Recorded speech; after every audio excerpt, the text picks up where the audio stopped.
I'm so happy I finally get to share a story. I was actually kind of giddy with excitement when this happened because I read stories here all the time.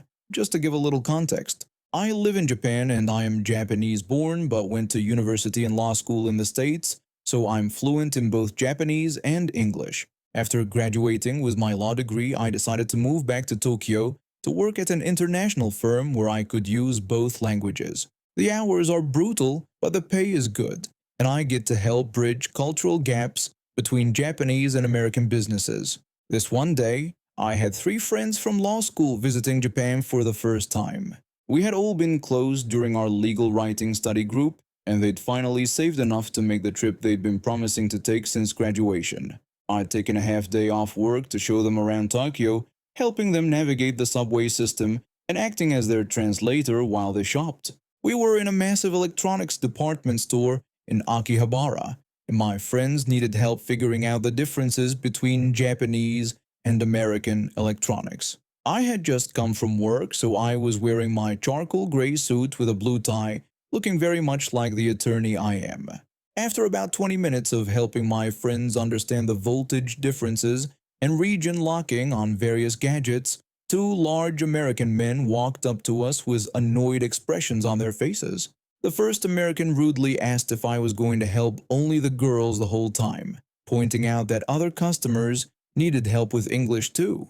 Now, at this moment, I must have had the biggest smile on my face, as I always hoped I would encounter a situation like this. But I honestly couldn't imagine how insane this would be. Typically, I love helping foreigners because I know how hard it is being in Japan without knowing Japanese, and I've made a few cool friends from helping them in shops and restaurants. But these two were so entitled, and I was with my friends, so I was just gonna tell him I don't work here and excuse myself. I started to apologize and explain that I didn't work there, but he cut me off mid-sentence. The first American sarcastically said I better be sorry, then demanded to know if a Nintendo Switch game was tax-free and would work in America.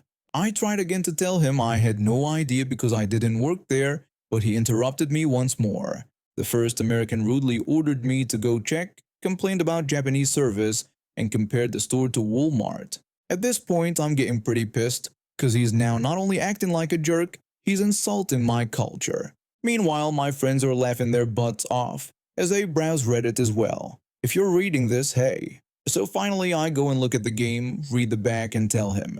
I told him they sell the same game in America, and suggested he buy it there or ask an actual employee. The first American responded with insults, asking if I was R-worded, and again comparing the store to Walmart. I'll be honest, I let my anger get the best of me here. I told him to get lost and called him a jerk. As expected, this infuriates this guy, and he pushes me. The first American shouted at me, demanding to know what I had said to him. At this point, I'm about to punch this fat jerk in the face, but a manager comes by. He asks, in Japanese, what is going on? The manager politely asked in Japanese what was happening. I explained the situation in Japanese. I explained to the manager that this person had pushed me for no reason. The first American told me to translate what he was saying, while the manager decided to call the police. The first American demanded that I translate what he was saying, insisting he was a customer. I told him that the manager was calling the police because of what happened. The first American sarcastically replied that maybe then he could finally get some help. In my head, I'm thinking, sure, you speak no Japanese, like they're gonna help you. About 10 minutes later, two police officers show up and begin asking questions. They speak to me in Japanese, and I explain what happened. They then turn to the Americans. The police officer asked in Japanese for them to show their passports. The Americans looked confused. The second American asked what the officer was saying. I translated that he was asking for their passports. The two Americans looked at each other nervously. The first American admitted they didn't have their passports with them and explained they were at their hotel. When I translate this to the police, their expressions immediately change. This is a big problem in Japan, where foreigners are required by law to carry their passports at all times. The police officer asked in Japanese where their hotel was located. I translated the question, asking where they were staying. The first American explained they were staying in Narita and mentioned they had reservations at the Robot restaurant in a couple hours. When I translate this, the police officers exchange a look. Narita is about 2 hours away from central Tokyo. The police officer explained in Japanese that they would have to go with the Americans to their hotel to verify their passports. I translated for the Americans, telling them the officers needed to escort them back to their hotel to check their passports. The first American reacted with shock and complained about having paid 8,000 yen for robot restaurant tickets. The second American pleaded to go tomorrow instead, promising to bring their passports then. When I translated their protests, the police officers shake their heads. The police officers simply stated, "It was a law." The police ask if I want to file a report about being pushed, but I decline. It's satisfying enough to watch as they escort the two Americans out of the store and into their police car for the 2-hour drive back to Narita. The last thing I hear as they're leaving, the first American cursed loudly, complaining that they would miss their show. I mockingly wished them a nice trip back to Narita. My friends and I burst into laughter once they're gone. We spent the rest of the afternoon shopping peacefully, and later we went to a local izakaya where I told all my Japanese friends about the entitled Americans who thought I worked at the electronics store. Everyone had a good laugh, and I finally had my own story to share on Reddit. I later found out from a friend who works at the robot restaurant that they have a strict no-refund policy for missed shows. I learned early on that sometimes keeping quiet is the best way to stay out of trouble. Growing up with 3 older brothers meant I mastered the art of picking my battles. But every now and then life hands you a situation so absurd, so dripping with entitlement, that staying silent just isn't an option. My girlfriend and I had been dating for just about 3 months when we decided to take our first international trip together. A week in the United States seemed like the perfect test for our new relationship. Little did I know the real test would come before we even boarded the plane. Our flight from London was delayed due to some nasty weather. The departure board kept pushing our takeoff time further and further back, and like everyone else stuck in the airport, we headed to the bar to wait it out. The place was packed with irritated travelers. After queuing for forever, we finally scored our drinks and, by some miracle, found a tiny table away from the worst of the crowd. As we squeezed through the masses, I noticed a red-faced man with a beer belly the size of a beach ball loudly complaining to anyone who would listen. His wife stood beside him. I was dressed in a dark blue jacket, light blue shirt, and black pants. Nothing like the bar staff who wore black polos with bright yellow trim and logos. We had barely settled at our table when disaster struck. My girlfriend warned me to be careful with my elbow, but it was too late. My drink toppled over, creating a small beer lake across our table. I grabbed the napkins and attempted damage control, but they were about as absorbent as plastic wrap. I suggested that we should just leave since nobody had noticed the spill. My girlfriend disagreed and insisted that I go to the bar to ask for a cloth. I reluctantly agreed. I trudged to the bar, got a proper cloth, and returned to clean up my mess. That's when I felt a heavy tap on my arm. Mr. Redface had found me. Redface asked me why it was taking so long to get served. I looked up from my cleaning, confused about why he was asking me this. I explained that the bar was busier than usual, probably because of all the extra people due to the flight delays. This seemingly innocent observation triggered something in him.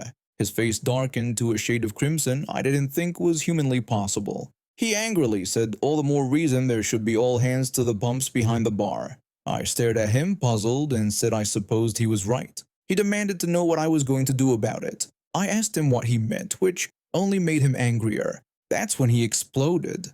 Spittle flew from his mouth as he ranted about how I should be behind the bar serving drinks, instead of wasting time cleaning tables. It finally dawned on me. This man thought I worked there. I tried to explain that I didn't work at the bar and was just a customer, but he cut me off mid-sentence by grabbing my wrist, the one holding the cloth. I immediately tensed and told him to let go of me. My girlfriend quickly stood up and moved to my side, wrapping her hands around my free arm. She tried to clarify to the man that I didn't work there. He rudely told her to mind her own business. That comment hit a nerve. I noticed his wife pushing through the crowd toward us, looking like she was ready to join the fight. Great. Tag team wrestling at the airport bar. I reacted instinctively. Using both hands, I locked onto his wrist, pulled him toward me, and when he inevitably resisted, I switched to pushing. He tumbled backward into nearby furniture, collapsing with all the grace of a falling tree. His wife tried to help him up, but ended up falling on top of him instead. They flopped around like fish on land, while my girlfriend gripped my arm tightly and very clearly instructed me not to hit him. We started making our way out of the bar, my girlfriend leading. Behind us, Redface had untangled himself from his wife and furniture and was charging after us. He swung a fist at me, a slow drunken haymaker that a sleepwalker could have dodged. I leaned back slightly and his momentum carried him forward until he lost balance and crashed to the floor again. When he stood up, I lost it, laughing at his now two-toned blue shirt, darkened with spilled beer from his fall. This laughter was apparently the final straw. He charged at me like an enraged bull. I sidestepped and gave him a small push that sent him stumbling past me. When he turned around for another attempt, his face changed. He'd noticed the police officers who had just entered the bar. His wife immediately pointed at me and accused me of assaulting them, demanding that they arrest me. I looked around for support from the crowd, but everyone was either filming the scene or gossiping. No heroes today. The police separated us. One officer interviewed Redface and his wife, while another talked to me and my girlfriend. A third officer approached after watching the security footage and spoke to his colleagues. The officer told me that they had reviewed the CCTV footage and determined I wasn't at fault. He asked if I wanted to come with them to make a statement. After discussing how long it would take, I decided I didn't want to risk missing our flight. I took the officer's card instead. Behind us, Redface and his wife started screaming. From their reaction, I guessed they'd been told about the video evidence. When they wouldn't calm down, the officers handcuffed Redface and led him away. The officer explained that the man was being arrested and would be taken to the airport police station, possibly the main station if he needed to be detained. He added that the man wouldn't be flying that day, his bags would be removed from the flight. 2 weeks later, after returning to Britain, I called the officer as promised. Redface had been transferred to the main police station until he sobered up. With one previous assault conviction from years earlier, he received a formal caution, no punishment, but a mark on his record for any future incidents. Back on our flight day, my girlfriend praised me for staying calm and not hitting the man. She mentioned that I deserved a reward for my good behavior. I playfully suggested that perhaps we could join the Mile High Club by finding some privacy on the plane. My girlfriend rejected my suggestion and told me to get lost. Some rewards are apparently off the table, even for good behavior. Let me explain how things worked at my high school. We had this system where if you were late, you had to go to the secretariat to get a stamp, collect 3 stamps, and boom, detention. The morning routine was structured around 2 bell signals. At the first bell, everyone had to start forming rows based on their first class. If you weren't in line by the second bell, which rang 2 minutes later, you were officially late. The problem was that some teachers didn't wait for that second bell. They just gathered their students and hit the class immediately after the first one. I often found myself arriving between these 2 bells, technically on time according to school rules, but late according to certain teachers. This one teacher, who I'll call Miss Strict, was the worst offender. She seemed to take personal offense whenever I'd rush in after the first bell, but before the second. One Monday morning, I was running slightly behind schedule. I stayed up late finishing an assignment for another class and overslept a bit. As I pulled into the school parking lot, I heard the first bell ring. I spotted Miss Strict already gathering my class into a line, preparing to march everyone to the classroom. I sprinted across the yard and quietly slipped into the back of the line thinking I'd made it. But Miss Strict had eagle eyes. She immediately spotted me and yelled that I was late again and needed to go get my stamp. When I tried to protest that the second bell hadn't even rung yet, she cut me off, saying she didn't care and that I wasn't there when she gathered the class, so I needed to get my stamp now. I looked at her, then at my classmates who were avoiding eye contact, clearly not wanting to get involved. In that moment, something snapped inside me. If I was going to be punished for being late when I wasn't actually late according to school rules, Why bother rushing to class at all?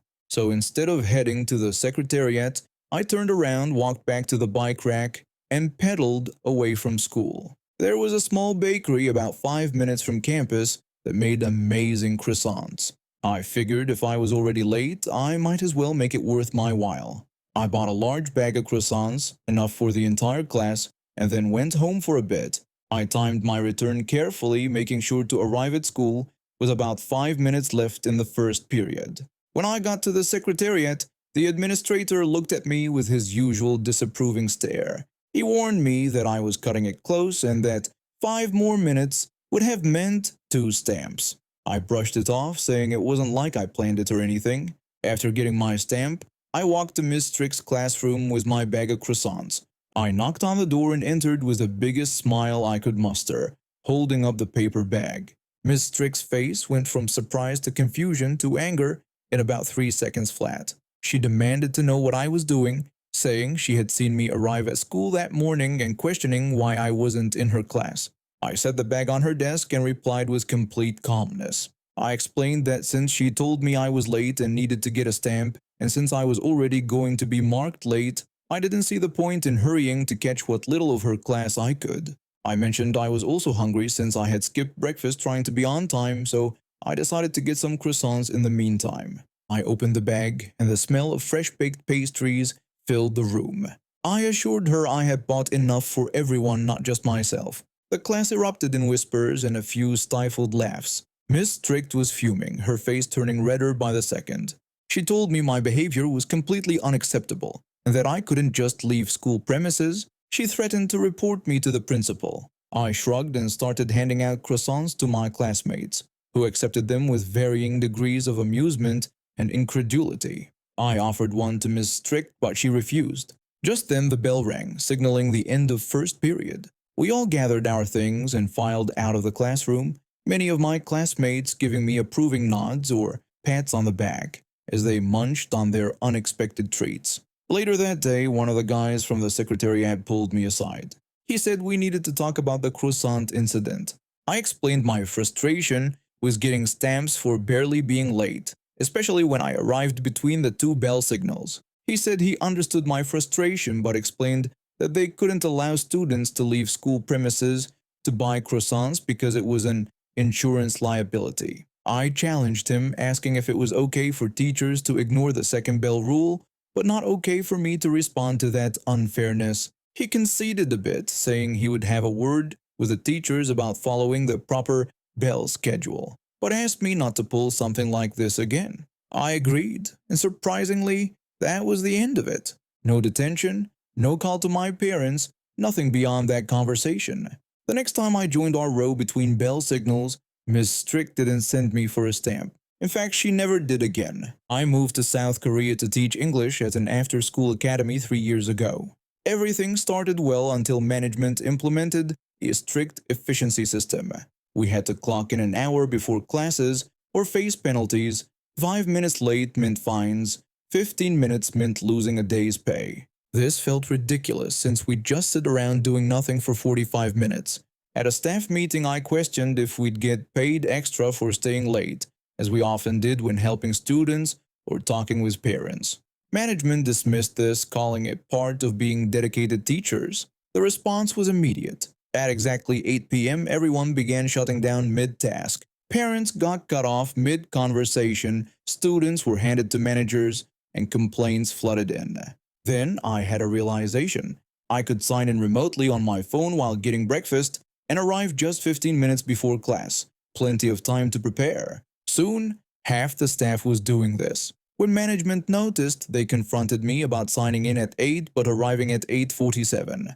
I pointed out that I followed their policy. The system showed I was present. After weeks of back and forth, they scrapped the sign-in system. Their next mistake was forcing us to place students in advanced classes despite failing placement tests because the customer is always right. The predictable happened, students struggled, lost interest, and scores declined. Parents began complaining about lack of progress. Management blamed our teaching methods, but we had documentation of our original placement recommendations that they'd overruled. Eventually, management backed down and made teacher assessments final. We lost some immediate sales, but our retention improved dramatically as students were placed in classes where they could succeed. I stayed 2 more years, having learned that good teachers know what works. Rules should support education, not hinder it.